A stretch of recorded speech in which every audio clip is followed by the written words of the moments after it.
داکتەر معتەسم تاتایی ئابووریناس لە لەندەن لەگەڵماندا بە وەڵامدانی چەند پرسیارێکی دەنگی ئەمریکا. دەکتەر ئەم کاتت باش، سوپاس بۆ کاتی جەنابەت و ساڵی نوێ لە تۆ پیرۆز بێ. من پێش هەموو شتێکی حەزم دەکرد خوێندنەوەی جەنابەت بزانم لەسەر ڕووداوەکانی 2022 پێش ئەوەی باسە ئابووریەکەی بکەین. زۆر سپاس. ساڵی تازەش لە ئێوە و لە بینەرانی خۆشەویستان پیرۆز بێت. ئەوەی کە ڕووی داوە لە ساڵی 2022 ئەوەیە کە وەزیەتی ئێران زۆر بەرەو خراپی ڕۆیشتە. هەر ئەمە کارگەریەکی گەورەی بووە لەسەر ئەوەی کە ئەوڕۆکانی ئێمە ئەبینین کە خەڵکێکی زۆر ناڕازی هەن لە ئێرانە و ئەم ناڕزایەتیە کە پێشتر زۆر ئاشکرا نەبوو، ئەم ساڵی 2022 پیشانیدا کە ناڕزایەتیەکان یەکجار زۆرەوە و بۆتە هۆی ئەوەی کە خەڵک ئەوڕۆکانێ حازر بن بێنە سەر شەقام و لەگەڵ ئەم وەزعە بە شێوەیەکی تر هەڵس و کەوت بکەن. باشە دکتۆر مەتەسم، بۆ ئەو هەموو ئابلوقەی جیهان کە لەسەر ئێران سەپێراوە پێش چەند ڕۆژە یان پێش چەند هەفتەیەکە یەکێتی ئۆروپایی ڕاگەیاند کە ئەوانش ئابلوقەیەکی فراوان لەسەر ئێراندا درێن، کەچی تا ئێستا ئەم هەموو ئابلوقە ئابووری نەبوون بەهۆی گۆڕانکاریەک لە ئێران. بەڕای جەنابەت بۆ؟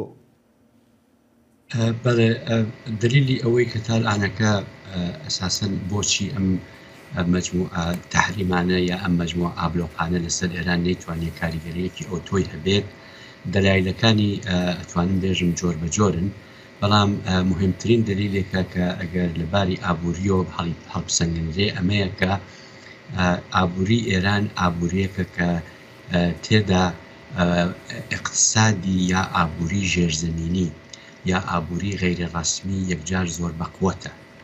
لە وڵاتهایەکە کە ئابووری ژێرزەمینی یا ئابووری غەیرە ڕەسمی زۆر بەقوەت بێت، ئەم جۆرە ئابووریانە معمولاً قودرەتی ئەوەیان زۆرە کە بتوانن لە مقابڵی شۆکهایە کە پیوارد ئەبێ یا فشارهایە کە دێتە سەری بتوانێت خۆی زۆرتر ڕابگرێت.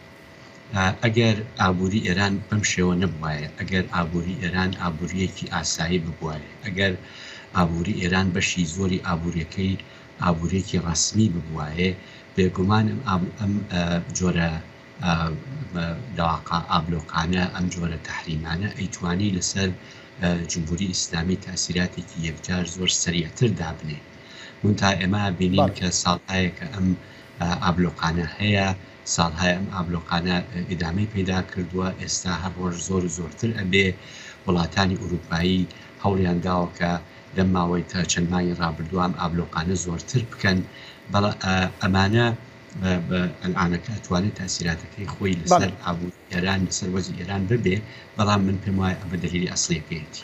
دکتۆر مەتەسم، هەموو جارێ بینیمانە کاتێکە جیهان یان وڵاتێک یان وەکو یەکێتی ئۆروپا ئەمریکا ئابلوقە لەسەر شوێنێک لەسەر وڵاتێک دادەنێ، خەڵک باسی ئەوە دەکەن کە کاریگەری خراپی ئەو ئابلوقە لەسەر خەڵکە زیاترە لەوەی کە لەسەر ڕژیمی ئەو شوێنە بێ یان مەبەستەکەی 100% جێبەجێ نابێ. لەگەڵ حاڵەتی ئێرانە تۆ چی دەڵێ؟ زیاتر خەڵک بەر ئەو کاریگەریە ئابووریە دەکەوێ یانش ڕژیم؟ بەڵێ ئەم بۆ بیر و بۆچوونە لەسەر ئەوەی کە ئایا تاسیری ئەم جۆرە لەواقع تەحریمانە لەسەر کولی وڵاتەکە چی دەبێ، ئەو بۆچوونە بە بڕوای من بۆچوونێکی دروستە. ئێمە ئەبینین کە لێرە ئەوەی کە مربوطەیە تۆ بە دەمو دەستگای ڕژیم، ئەوەی مربوطەیە تۆ بە ئەو کەسانەی کە لە ئابووری ئێرانە دەسەڵاتی یەکجار زۆریان هەیە، وەکو دەسەڵاتی سوپای پاسداران، دەسەڵاتی ئەو سازمان و ئۆرگانانەی کە سەر بە بەیتی ڕاهبەری ئێرانن، ئەوانە توانیویانە لە ماوەی ئەم چەند ساڵا کە ئەم ئابلۆقە لەسەر ئێران بووە زۆرترین قازانج بنێن. دیارە ئەکرێ بشینە ناو جوزیاتی قازانجەکەەوە چۆنەوە چۆن بوو ئەوان توانیانە ئەبەو شکل عەمەڵ بکە. منتها ئەبینین لەم لای ترۆ خەڵکن کە لێرا زەرەرەکەن، زەرەرەکانیش ئەمەیە کە ئەبینین کە لە زەرفی ئەم چەند ساڵەدا بۆ نمونە مەسلەی ئەمەی کە پێڵێن ئینفلیشن یا تەوەڕۆم یا چوونە سەرەوەی قیمەتەکان لە ئێرانە یەکجار زۆر تایبەتی چوەتە سەرۆ، هەر ئەمە خۆی باعسی ئەو بووە کە قودرەتی خەریدی خەڵک بێتە خوارەوە و ئەمە تاثیراتێکی یەکجار زۆر گەورەی داناوە لەسەر کولی جامعی ئێران و ئەمە بینین کە ئەو ڕۆکانێ لە هەر 5 نەفرێک بەڕاستی ئەو ڕۆکانە لەژێر خەتی فەقرا ژیانەکە و لەم ڕێگاوە بینین کە تاثیراتەکەی لەسەر خەڵک یەکجار زۆرتر بوو. دکتۆر مۆتەسم بابەتێکی دیکەش ئەوەیە، ینی زۆربەی خەڵک پێیان وایە کە ڕەنگە ئەم عەبدولقا قازانجی نەبێ بۆ گۆڕانکاری لە ئێراندا. شتی تر هەیە باس لە هەنگاوی ترەکەن بوو نمونە بایکۆتی پەیوەندی سیاسیەکان و دیپلۆماسیەکان لەگەڵ ئێران و هەندێک هەنگاوی تر. یعنی ئەگەر وەکو گوتمان ئەو عەبدولقا قازانجی نەبوو یان ئەنجامی نەبوو، پێت وایە ڕێگای تر هەبێ یانش بە شێوەیەکی تر بۆ جیهان بە تایبەتی ئەوروپا ئەو پەیوەندی دیپلۆماسی و سیاسیانە لەگەڵ تارانە نابڕن بۆ ئەوەی کە ئێران بگاتە ئاستێک بۆ ئەوەی کە ئامادە بێ بۆ گۆڕانکاری لە وڵاتدا.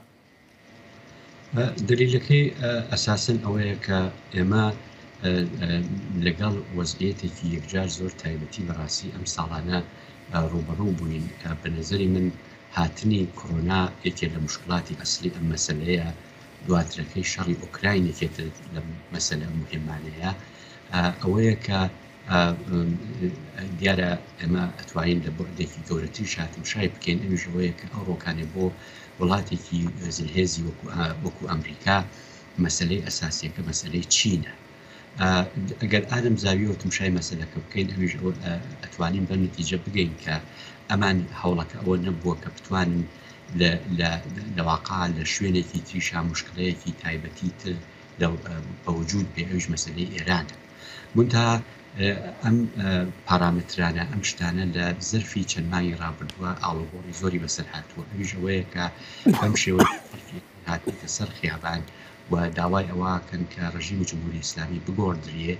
ئەمە هەم ئەمریکا و هەم وڵاتانی ئەوروپایی هاوڵاتە سەر ئەم قەناعەتە کە دەبێ جۆرێکی تر لەگەڵ ئێرانە هەڵس و کەوت بکەن. دکتۆر بابەتێکی دیکەی کە هۆی ئەوەیە کە ئەوروپیەکان عەبدولقا لەسەر ئێران دابن، ئەوش فرۆشتن یان گەیاندنی فڕۆکەی بێفڕۆکەوان بۆ رووسیا کە بەکاردێنن دژی ئۆکرانیا. خۆ دەزانی هەموو ئەوروپیەکان دژی شەڕن لە ئۆکرانیا و هەمویان دانەوێ شەڕی ئۆکرانیا زوو کۆتایی ببێتن و رووسیاش بە لایەنی تەرەفی وەکو ناحەق لە شەڕەکەدا دەبینن. یعنی من حەزەکەم پێمان بڵێ ینی ئەو هێزەی کە ئێران هەیەی بتوانێت ئەو فڕۆکانە دروست بکاتن بیدا بە رووسیا لە شەڕێکی جیهانیە بەکاربێنێتن، ئەمە چۆن لێک دەدەیتەوە؟ بەڵێ یەکدانەوەکەی بەم شکڵەیە بەڕاستی ئەوی ئەلان ئەمە دەرەکەوێت کە ئەم ساڵانە هەوڵ و تەقالای جمهوری ئیسلامی ئەمە بووە کە بتوانێت لەباری مەسەلەی نظامی و خۆی بەهێزتر بکە و بتوانێت بە تەکنۆلۆژی جەدید دەست پەیدا بکە لەوانە ئەلانەکە توانیوێتی پەهباتهایەک دروست بکە کام پەهبادانە ئەتوانن جوزی پەهباتهای مهمی دنیا بە حەساو بێن لە ڕادەی ئەوانەی کە ئیسرائیل دروستیەکە، لە ڕادەی ئەوانەی کە وڵاتانی غەربی دروستیەکە، یان لە ڕادەی ئەوەی کە تورکیە دروستیەکە. هەر ئەمە باعثیەوە بووە کە دەرحاڵ نیشان بدرێت کە لە عەرسەهایەکە کە جمهوری ئیسلامی کە پوڵێکی زۆری سەرمایە گوزاری کردە توانێتی بە دەستکەوتایە بگا کە یەکێ لەو دەستکەوتانە ئەوەیە کە ئەو ڕۆکانی ئێران ئەتوانێت پەهبات بفرۆشێ بە وڵاتی ڕووس.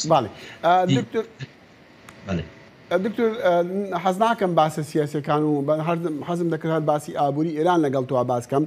تۆ پێشبینی تۆ بۆ ساڵی 2023 وەزعی ئابووری ئێران چییە؟ یعنی تۆ چ پێشبینێک دەکەی؟ بەڕاستی لە بواری پێشبینیکردنا هەمیشە دایە مشکل وجودی یەکجار زۆر هەیە، یعنی منزورمەوەیە کە پێشبینیکردن ئاسان نییە. منتها چەندین شت هەیە کە ئەتوانێت یارمەتی ئێمە بە بتوانین لەم بوارەدا چەند قسەیەک بکەین. یەکەمیان ئەوەیە کە ئەگەر ئەم وەزعە نالەبارەی کە هەیە لە ئێرانە، یعنی منزورم ئەم شێوەی کە خەڵک هاتنەتە خیابان ئەم ئیدامە پەیدا بکە جمهوری ئیسلامی ئەم بەم شێوەی کە تارانەکە ژیاوە ناتوانێت بەمە بەم شێوە ئیدام بە حیاتی خۆی بدات. ئەمە نوکتەیەکە. نوکتەیەکی تر ئەوەیە کە ئەلعانەکە لە دەرۆی ئێرانیش و فشارەکان لەسەر جمهوری ئیسلامی یەکجار زۆر بووە. ئەم چوونی ڕەهبەری چین بۆ وڵاتانی خەلیج و بەستنی قەرارداد لەگەڵ وڵاتانی خەلیجە خۆی بەڕاستی زربەیەکی یەکجار زۆر تایبەتی لە جمهوری ئیسلامی. ئەگەر ئەمانە گشتی بخەینەوە سەریەک، من پێم وابێت کە وەزیەتی ئابووری ئێران لە ساڵی 2023 زۆر خراپتر ئەوێت لەوەی کە تا ئێستا هەیە، مەگەر ئەوەی کە گوشایشێکی سیاسی لە رابطە لەگەڵ ئێرانە بوجود بێت. ئابووری ناس دکتەر مۆتەسم تاتای لە لەندەن لەگەڵ ئێمە بوو. زۆر سوپاس دکتەر مۆتەسم و ساڵی نوێ جارێکی تر لە تۆ پیرۆز بێت. سپاس.